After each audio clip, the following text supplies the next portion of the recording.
La journée d'aujourd'hui a été construite depuis de nombreuses semaines maintenant parce que on est, nous les travailleurs et les travailleuses de la culture, déjà à subir les attaques de la Macronie de toutes ces dernières années qui n'a fait que affaiblir le service public culturel. Avec en point d'orgue, là très récemment, la destruction des crédits attribués à la création et au patrimoine. Très clairement, on est dans un mouvement historique à l'heure actuelle de confiscation du patrimoine culturel, de la confiscation de ces outils d'émancipation qu'on a toutes et tous œuvré à mettre en œuvre dans nos différents boulots tout au long des années. Nous sommes investis de l'idée que la culture, c'est pas juste pour faire joli, c'est pas juste des soirées d'entre-soi. On est vraiment là pour transmettre ce qu'on peut transmettre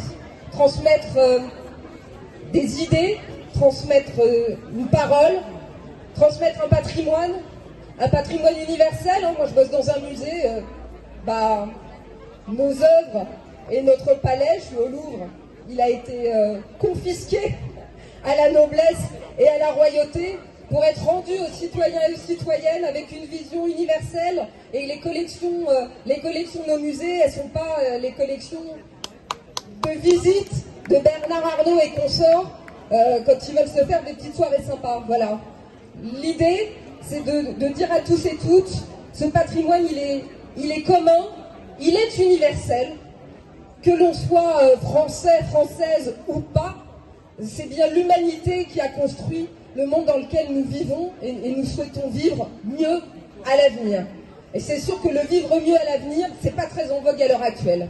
Donc voilà, sur cette construction initiale de notre journée, de notre mobilisation, on a été évidemment percuté par l'immondice du risque d'accession au pouvoir de l'extrême droite, dont on sait qu'elle se positionne par principe à l'encontre de toutes les valeurs que nous portons.